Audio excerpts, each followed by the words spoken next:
Hello, नमस्कार। आप सबका स्वागत है आपकी अपनी दक्षता टीचिंग अकेडमी में। तो आज का वीडियो बहुत ज्यादा स्पेशल होने वाला है क्योंकि मैं रैशनल नंबर्स के बारे में आपके साथ डिस्कस करूंगी डिटेल्स में, प्लस इस पे बेस्ड बहुत सारे क्वेश्चंस मैं इस वीडियो में आपके साथ डिस्कस करने वाली हूँ। क्लियर? तो हम वीडियो स्टार्ट करते हैं। सबसे पहले कल की वीडियो में मैंने आपके साथ डिस्कस किया था कि रैशनल नंबर्स कौन से नंबर्स होते हैं या परिमेय संख्याएं कौन सी संख्याएं होती हैं। रैशनल नंबर्स वो नंबर्स होते हैं जिनको हम P अपॉन Q फॉर्म में लिख सकते हैं, जिसमें P और Q दोनों हमारे क्या होने चाहिए? इंटीजर्स। क्लियर? दोनों ही हमारे इंटीजर्स होने चाहिए। ये पहली कंडीशन है रैशनल नंबर्स की। और दूसरी कंडीशन ये है कि Q should not be equal to 0, यानी Q 0 नहीं होना चाहिए। Q कोई भी नंबर हो सकता है बट 0 नहीं होना चाहिए। ये हमारी दो कंडीशंस हैं रैशनल नंबर्स की या परिमेय संख्याएं की। ठीक है? इस पे बेस मैंने आपसे लास्ट वीडियो के एकदम आखिरी में यानी अंत में मैंने दो क्वेश्चन डिस्कस किए थे आपके साथ। वो थे जिसका मैं भी आप उसको डिटेल्स में आपको एक्सप्लेन करने वाली हूं कि रैशनल नंबर्स को अगर आप देखोगे तो वो दो टाइप में क्लासिफाइड है। ठीक है? एक है आपका टर्मिनेटिंग, जो कल मैंने वीडियो के अंत में आपके साथ डिस्कस किया था, टर्मिनेटिंग, और दूसरा है नॉन टर्मिनेटिंग डेसिमल। टर्मिनेटिंग मैंने आपको समझाया था कि टर्मिनेटिंग क्या होता है, नॉन टर्मिनेटिंग क्या होता है। टर्मिनेट मतलब किसी भी चीज को अगर आप डिवाइड करते हो या उसका डेसिमल निकालते हो और उसका डेसिमल पॉइंट के बाद एक दो नंबर के बाद वहीं स्टॉप हो जाता है, रुक जाता है, उसे हम बोलते हैं terminating decimal numbers. Clear? Non terminating में आता है आपका नॉन टर्मिनेटिंग रिपीटिंग। अगर नॉन रिपीटिंग आ गया तो वो क्या हो जाएगा? हमारा इरैशनल नंबर हो जाएगा। क्लियर? तो नॉन टर्मिनेटिंग रिपीटिंग। ठीक है? आपको ये चीज ध्यान देनी है। नॉन टर्मिनेटिंग रिपीटिंग में क्या आएगा?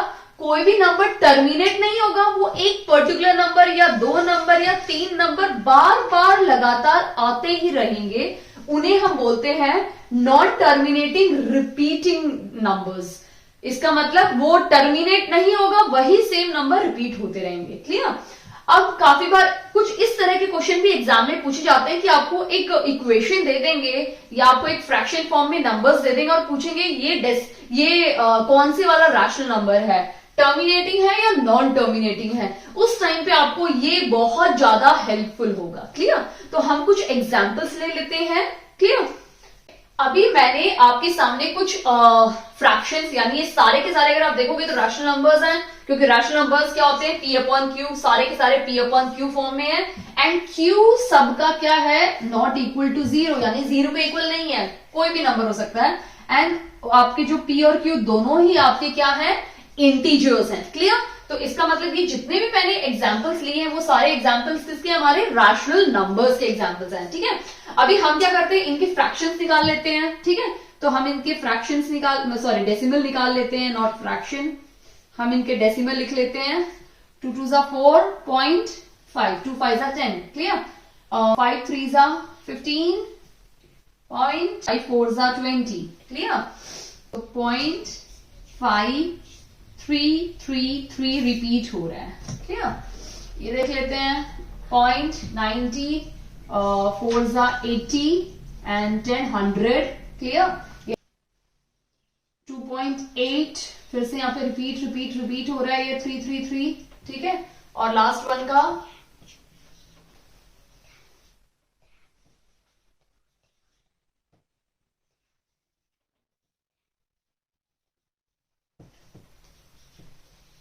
ओके, ये रिपीट होता जा रहा है।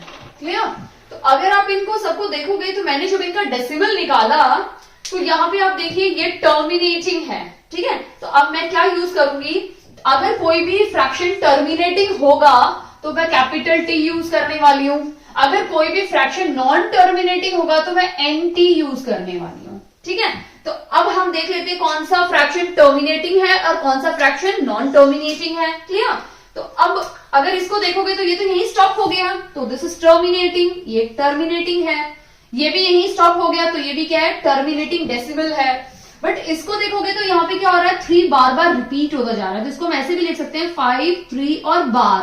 ठीक है, बार का मतलब होता है वो स्पेसिफिक नंबर बार बार रिपीट हो रहा है, तो ये बार बार चलता जा रहा है, तो ये टर्मिनेटिंग तो है ही नहीं, तो ये क्या है हमारा नॉन टर्मिनेटिंग, बट रिपीट हो रहा है बार बार, तो non terminating repeating decimal. Clear, ये यहीं पे जाके स्टॉप हो गया। ठीक है, तो इसका मतलब ये क्या है, टर्मिनेटिंग डेसिमल है। ये भी बार बार रिपीट होता जा रहा है, यानी 2.83 बार मैंने डाल दिया क्योंकि 3 बार बार रिपीट होता जा रहा है, तो ये हो जाएगा हमारा non terminating repeating decimal. Clear, अब अगर इसमें देखोगे तो यहाँ पे क्या है 523809 के बाद ये वापस 523809 वापस रिपीट हो रहा है। क्लियर, इसका मतलब ये भी हमारा क्या हो जाएगा, नॉन टर्मिनेटिंग रिपीटिंग डेसिमल। आपने नोटिस किया कि इसमें 3 फ्रैक्शन हमारे टर्मिनेटिंग के बने हैं और 3 हमारे किसके बने हैं, नॉन टर्मिनेटिंग के बने हैं।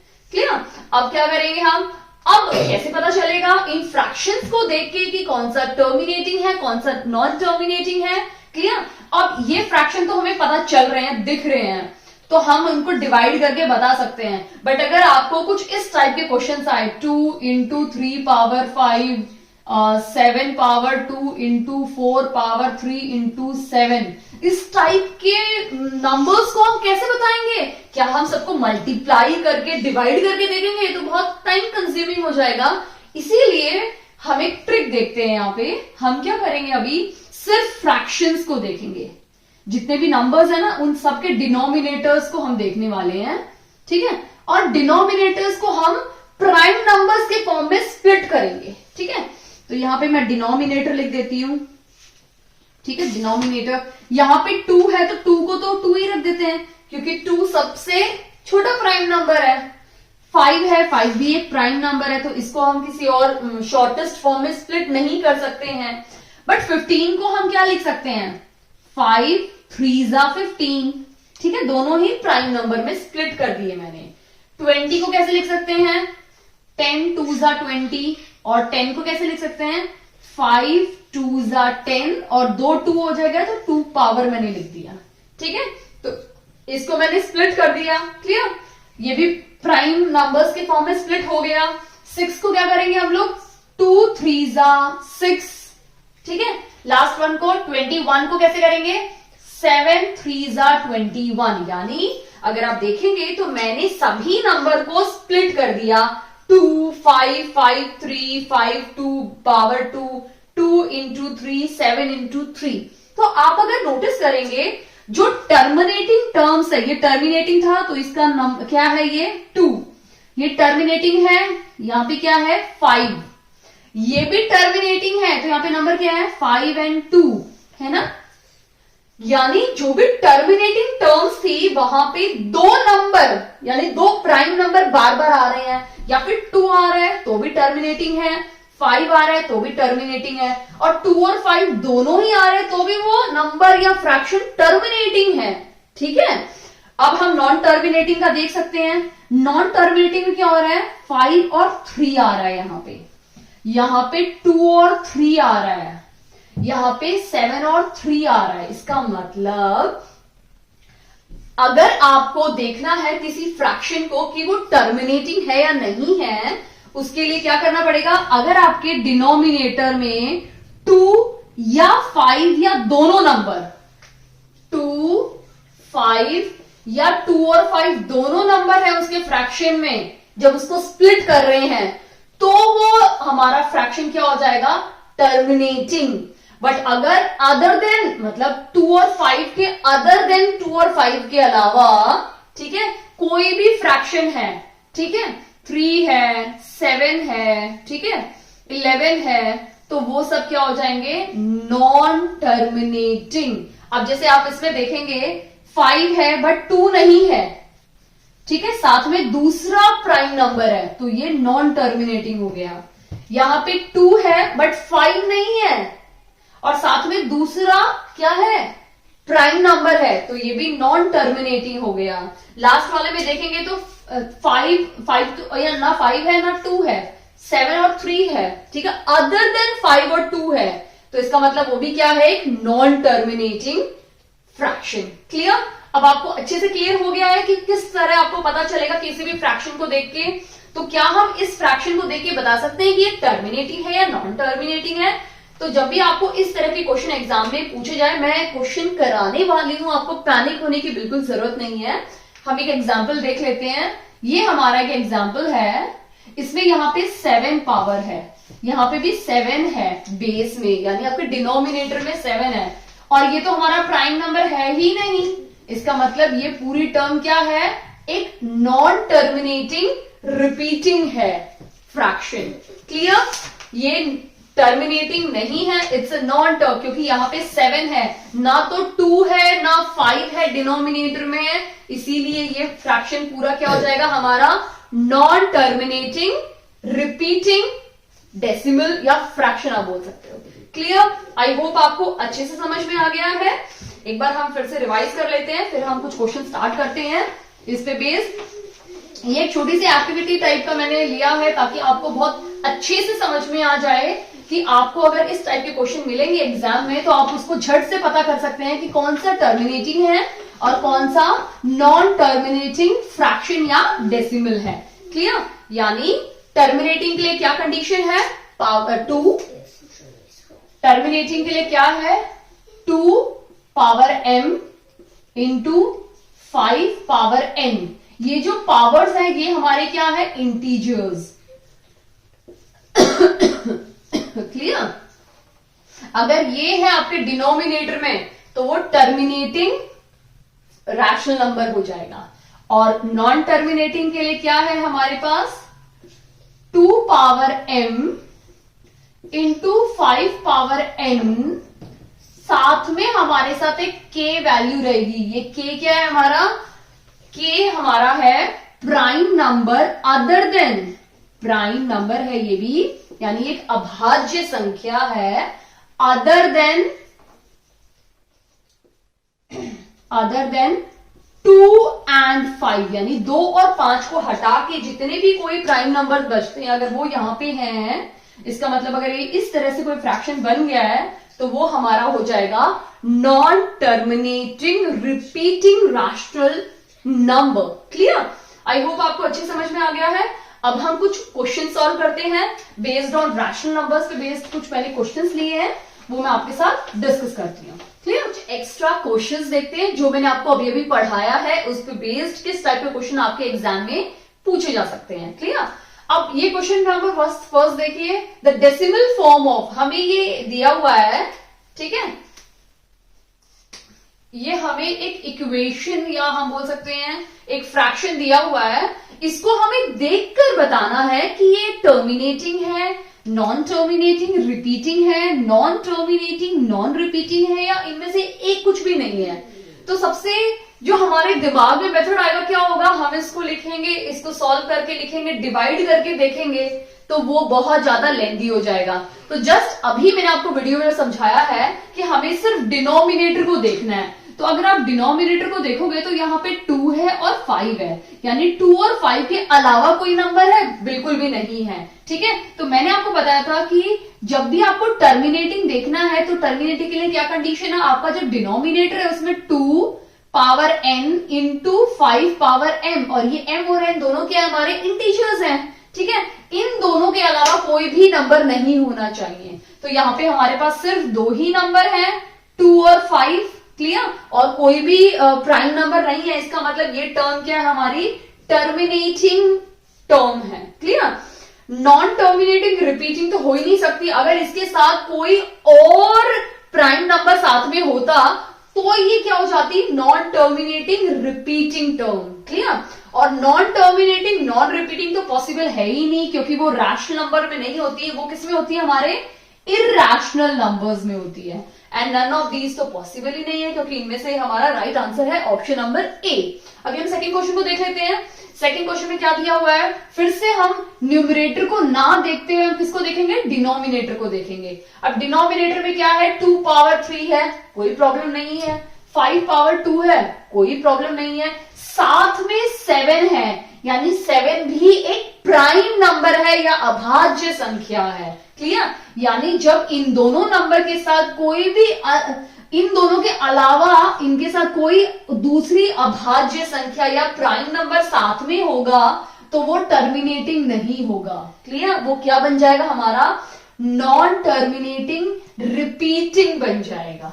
क्लियर? क्या बन जाएगा? नॉन टर्मिनेटिंग, बट वो बार बार रिपीट होता रहेगा। क्लियर? तो नॉन टर्मिनेटिंग की क्या थी हमारी कंडीशन कि 2 power n into 5 power m into k, और k हमारा क्या था?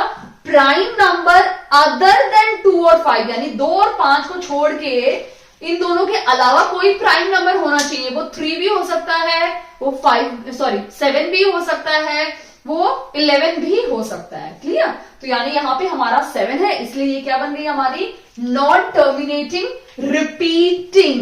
क्लियर? अकेले नॉन टर्मिनेटिंग तो होगी ही नहीं, and non terminating non repeating फिर से हमारा क्या बन जाएगा? Irrational number. टर्मिनेटिंग पॉसिबल ही नहीं है, क्योंकि टर्मिनेटिंग की कंडीशन ये है, और नॉन टर्मिनेटिंग की कंडीशन क्या है हमारी? कोई एक साथ में अदर देन 2 और 5 के अलावा कोई एक प्राइम नंबर या अभाज्य संख्या हमारे साथ होनी चाहिए। क्लियर? आई होप आपको अच्छे से समझ में आ गया है। अगली बार आपको इसको सॉल्व करके कैलकुलेट करने की बिल्कुल भी जरूरत नहीं है। आपको सिर्फ क्या देखना है? ये दोनों कंडीशंस देखनी है डिनोमिनेटर में, और आपको झट से आपका आंसर मिल जाएगा। नेक्स्ट क्वेश्चन देखते हैं, question number 3। Every rational number, यानी हर एक परिमेय संख्याएं होती क्या हैं? ठीक है, तो क्या सारे रैशनल नंबर या परिमेय संख्याएं नेचुरल नंबर होती हैं? यस, बिल्कुल, सारे के सारे रैशनल नंबर्स नेचुरल नंबर्स होते हैं, बिल्कुल। ठीक है, इंटीजर्स भी होते हैं, ठीक है, होल नंबर भी होते हैं, ठीक है, क्योंकि नेचुरल नंबर में अगर आप 0 ऐड कर देते हो तो ये होल नंबर बन जाता है। ठीक है, आपके होल नंबर में, आपका होल नंबर, उसमें अगर आप नेगेटिव नंबर्स भी ऐड कर देते हो तो ये हमारा इंटीजर्स बन जाता है। ठीक है, अब अगर आप देखोगे तो जो हमारे रियल नंबर्स हैं उसमें तो ये सारी चीजें आती हैं, यानी रियल नंबर के अंदर आपका क्या क्या आता है? रैशनल नंबर आता है और इरैशनल नंबर आता है, और आपके रैशनल नंबर के अंदर आते हैं होल नंबर, नेचुरल नंबर, ठीक है, एंड इंटीजर्स, यानी जेड से इंटीजर को रिप्रेजेंट करते हैं, इसलिए मैंने जेड लिख दिया। यानी आपके रियल नंबर के अंदर रैशनल और इरैशनल नंबर आते हैं, और रैशनल नंबर के अंदर आपका आता है whole number, natural number and integers. इसका मतलब ये जो आपके रियल नंबर्स, इसका राइट आंसर है, क्योंकि रियल नंबर के अंदर ये सारे नंबर आ जाते हैं, यानी हर एक परिमेय संख्याएं क्या होती हैं? रियल नंबर होती हैं, यानी वास्तविक संख्याएं होती है, क्योंकि इसमें ये सारे नंबर्स इसके अंदर आ जाते हैं, क्योंकि खुद हमारा रैशनल नंबर इसके अंदर आता है। ठीक है, क्लियर? नेक्स्ट देख लेते हैं, which of the following is irrational number. अब इन सब में से इरैशनल नंबर, मैंने आपको एक सिंपल ट्रिक बताया था, जब भी कोई रूट की चीजें हों वो सारी इरैशनल नंबर होती हैं। ठीक है, अब हम देख लेते हैं, अगर ये रूट में है तो ये किसका रूट है? 3 का है। ये किसका है? 4 का है। भाई ये तो फ्रैक्शन बाहर निकल गया, यानी ये रैशनल नंबर बन गया, तो ये हमारा इरैशनल नंबर नहीं है। ठीक है, अब ये 15 है, 15 को हम कैसे लिख सकते हैं? √3 इंटू √5, 5 3 से 15 ऐसे लिख सकते हैं ना, और नीचे हमारे पास √3 है, ये दोनों कैंसिल हो गए, क्या बचा? ओनली रूट, तो ये है। ठीक है, बट हम बाकी भी देख लेते हैं। √25 में से क्या निकल जाएगा बाहर? 5 आ जाएगा। ठीक है, और ये जो हमारा 2√4 है, तो √4 को जो हम सॉल्व करेंगे तो हमारा क्या मिल जाएगा? 2, और बाहर ऑलरेडी 2 है, तो 2 2 जा 4, तो अगर आप देखोगे तो ये भी नंबर है, ये भी नंबर है, ये फ्रैक्शन हमारा रैशनल नंबर है। इसका मतलब राइट आंसर क्या है? √5 ही है। ये 5 है, 4 है, ये फ्रैक्शन है, तो √5 ही एक इकलौता नंबर बचा है, तो यानी ऑप्शन नंबर बी इसका राइट आंसर है। क्लियर? तो इस तरह से आपको एक एक करके ध्यान देके सॉल्व करना है। क्लियर? आई होप आपको अच्छे समझ में आ गया है। अब हम नेक्स्ट क्वेश्चन देख लेते हैं, क्वेश्चन 5 और 6, द प्रोडक्ट ऑफ। तो हमें सबसे पहले एक एक चीजें ध्यान से करते हैं। प्रोडक्ट का होता है मल्टीप्लीकेशन, प्रोडक्ट का मतलब होता है मल्टीप्लीकेशन, किसी दो नंबर को हमें मल्टीप्लाई करना है। अब कौन से दो नंबर है वो हम देखते हैं। ऑफ ए नॉन जीरो, यानी वो टर्म जीरो नहीं है, कोई नंबर है, रैशनल एंड इरैशनल नंबर। तो हम एक रैशनल नंबर ले लेते हैं 2/3, हमने एक रैशनल नंबर ले लिया, उसको हमें मल्टीप्लाई करना है एक इरैशनल नंबर से, तो हम ले लेते हैं इरैशनल नंबर √3 ले लिया मैंने। ठीक है, अब मुझे इन दोनों को मल्टीप्लाई करना है, यानी इन दोनों का मुझे प्रोडक्ट निकालना है, ठीक है। तो मैं मल्टीप्लाई कर देती हूं, तो ये हो जाएगा 2√3/3। क्लियर, ये मैंने इस तरह से कर दिया। तो ये जो हमारा आंसर आया है, ये आंसर क्या है हमारा? Always rational? बिल्कुल नहीं। जहां रूट आ गया तो रैशनल तो होगा ही नहीं, तो ये हमारा रॉन्ग है। ऑलवेज इरैशनल, ऑब्वियस सी बात है, ये इसका राइट आंसर है कि जब भी आप किसी रैशनल नंबर को मल्टीप्लाई करते हैं इरैशनल नंबर से, तो आपको हमेशा क्या मिलेगा? Irrational number. रैशनल और इरैशनल बिल्कुल नहीं, या नन ऑफ दीज, वो हो ही नहीं सकता। तो हमें हमारा जो राइट आंसर है वो है ऑप्शन नंबर बी, यानी जब भी हम किसी दो नंबर को, या आप इसके अलावा कोई और भी नंबर ले सकते हैं, 1/4 इंटू आप रूट ले लीजिए √3/√5, इन दोनों को भी मल्टीप्लाई करोगे तो √3 4/√5 आ गया। फिर से एक क्या मिल गया? एक इरैशनल नंबर ही आपको मिला है। क्लियर, इसका मतलब आप जब भी किसी दो रैशनल और इरैशनल को मल्टीप्लाई करेंगे तो आपको क्या मिलेगा? इरैशनल नंबर, हमेशा, यानी always you will get irrational number. Clear, यानी ऑप्शन बी इसका राइट आंसर है। क्लियर, अब हम नेक्स्ट देख लेते हैं क्वेश्चन नंबर 6। ये भी वैसा ही है, काफी हद तक सेम है, बट देख लेते हैं। The product of any two irrational number, यहां पे क्या था? यहां पे हमने प्रोडक्ट लिया था एक रैशनल नंबर का और एक इरैशनल नंबर का, ठीक है। अब इस क्वेश्चन में हमारा क्या है? दोनों ही इरैशनल नंबर हैं, ठीक है। जब दो इरैशनल नंबर को हम मल्टीप्लाई करेंगे तो क्या होगा, हम देख लेते हैं। तो हम सबसे पहला इरैशनल नंबर लेते हैं √2, उसको हम √2 से ही मल्टीप्लाई कर देते हैं, तो क्या हमारा आंसर आएगा? रूट और रूट क्या हो जाएगा हमारा? जब भी ऐसे दो नंबर साथ में हो तो उसको हम लिख सकते हैं √2², जिसमें ये रूट और ये स्क्वायर एक दूसरे को हमेशा कैंसिल कर देंगे, तो हमारा आंसर क्या आएगा? 2। अरे ये तो रैशनल नंबर मिल गया। इसका मतलब जब भी कोई दो इरैशनल नंबर आपको मल्टीप्लाई करोगे तो आपको रैशनल मिल सकता है, यानी हमें मिल गया रैशनल नंबर। एक और एग्जांपल ले लेते हैं, कोई दूसरा एग्जांपल लेते हैं हम लेते हैं अभी एक एग्जांपल, √2 इंटू √3, अलग अलग ले लिया, ठीक है। अब इन दोनों का करके देखते हैं, तो ये आ जाएगा √3×2=6।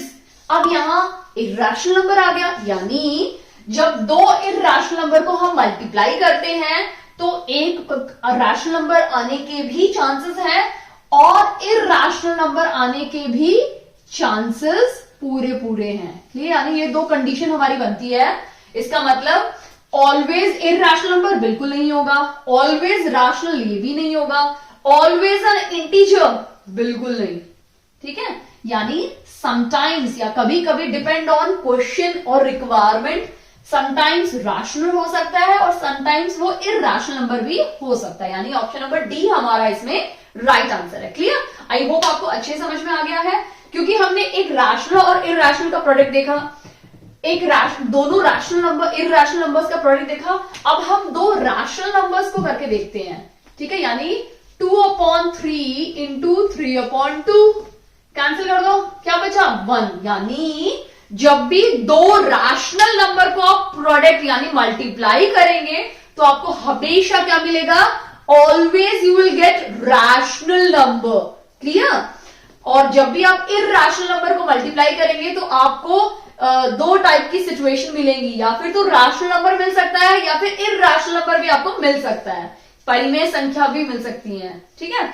और जब आप दोनों ही अलग अलग यानी एक रैशनल और एक इरैशनल को मल्टीप्लाई करते हैं तो हमेशा आपको क्या मिलेगा? Irrational number. क्लियर, ये आपका अच्छे से क्लियर हो गया है। ऐसे ही आप एडिशन को भी देख सकते हैं, ठीक है। एक एडिशन का हम देख लेते हैं कि एडिशन में क्या होगा, कि अगर कोई रैशनल नंबर्स को हम ऐड कर रहे हैं उस टाइम पे क्या होगा वो भी देख लेते हैं हम लोग। अगर सपोज हमने 2/3 लिया, उसको 3/2 से ऐड कर दिया, तो ऑब्वियस सी बात है इसका एलसीएम लेंगे तो हमें 6 मिलेगा, ठीक है।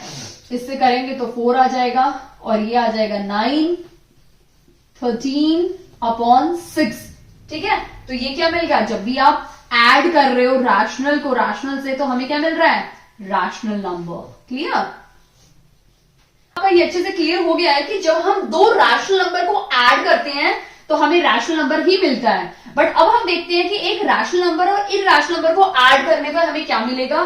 सपोज हमने 2 लिया और एक हमने लिया √3, क्या हम दोनों को ऐड कर सकते हैं? बिल्कुल नहीं कर सकते हैं। तो हम इनको ऐड नहीं कर सकते हैं, इसको फर्दर ऐड नहीं कर सकते। लेकिन अगर इसका सम देखोगे तो ये पूरा टोटल क्या है हमारा? Irrational number. क्लियर?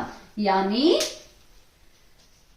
एक रैशनल और एक इरैशनल नंबर को जब हम ऐड करते हैं तो हमें क्या मिलेगा? इरैशनल नंबर ही मिलेगा। क्लियर? हम इनको ऐड नहीं कर सकते, लेकिन अगर टोटल इसका देखोगे तो यही टोटल सम हो जाएगा हमारा, यही हमारा आंसर है। तो जब रूट आ गया तो ये क्या हो गया? Irrational number. क्लियर? अब हम देखते हैं दो इरैशनल नंबर को ऐड करेंगे तो क्या मिलेगा। सपोज हमने √3 लिया और √3 लिया, अब इन दोनों को हमने प्लस करेंगे तो क्या हो जाएगा? ये रूट है तो क्या हो जाएगा? 2√3 हो जाएगा। क्लियर? यानी हम इनको ऐड किया तो हमें क्या मिला? इरैशनल नंबर ही मिल गया। अब हम चेंज करके वैल्यू देखते हैं। √3 को मैं √5 से ऐड करके देखती हूँ, क्योंकि ये दोनों अलग नंबर है तो मैं इनको ऐड नहीं कर सकती हूँ, मैं इसको फर्दर ऐड नहीं कर सकती हूँ, लेकिन यही मेरा टोटल आंसर है। इसका मतलब ये रूट में है तो क्या हो गया? Irrational number. इसका मतलब कि जब दो रैशनल नंबर को आप ऐड करेंगे तो आपको रैशनल नंबर ही मिलेगा हमेशा। एक रैशनल और एक इरैशनल नंबर को ऐड करोगे तो आपको इरैशनल नंबर ही मिलेगा हमेशा, और दो इरैशनल नंबर को जो हम ऐड करेंगे तो हमारा जो टोटल होगा दोनों को ऐड करके वो हमेशा आपका इरैशनल नंबर ही आपको मिलेगा। क्लियर? आई होप आपको अच्छे से समझ में आ गया है कि मेरा जो बोलने का मतलब है इसको हम फर्दर ऐड नहीं कर सकते, लेकिन यही हमारा फाइनल आंसर है। क्लियर? इसका मतलब आपके एग्जाम में प्रोडक्ट का भी पूछा जा सकता है जो मैंने अभी आपको समझाया है, और सम यानी एडिशन का भी पूछा जा सकता है। क्लियर? आई होप आपको अच्छे से समझ में आ गया ये। अगर आपको स्टिल कोई भी डाउट है तो प्लीज मुझे कमेंट सेक्शन में कमेंट करके जरूर बताइए, मैं पूरी कोशिश करूंगी आपके डाउट को क्लियर करने की। अगर आपको वीडियो अच्छा लगा हो तो प्लीज इस वीडियो को लाइक कीजिए, चैनल पे नए हैं तो प्लीज चैनल को सब्सक्राइब कीजिए, दाक्षिता टीचिंग अकेडमी। और अगर आपने बेल आइकन प्रेस नहीं किया तो राइट साइड में बेल आइकन है, उसको जरूर प्रेस कीजिए, उससे क्या होगा आपको नोटिफिकेशन सबसे पहले मिलेगी। वन मोर थिंग, मैं रीजनिंग की भी वीडियो जल्दी ही अपलोड करने वाली हूँ, उसको भी आप जरूर देखिए और आपको बहुत अच्छे समझ में आएगा और आपको हेल्प मिलेगी आपके केवीएस एग्जाम का रीजनिंग का जो 5 मार्क्स है उसको पूरे 5 के 5 नंबर ग्राफ करने में। Okay, thank you.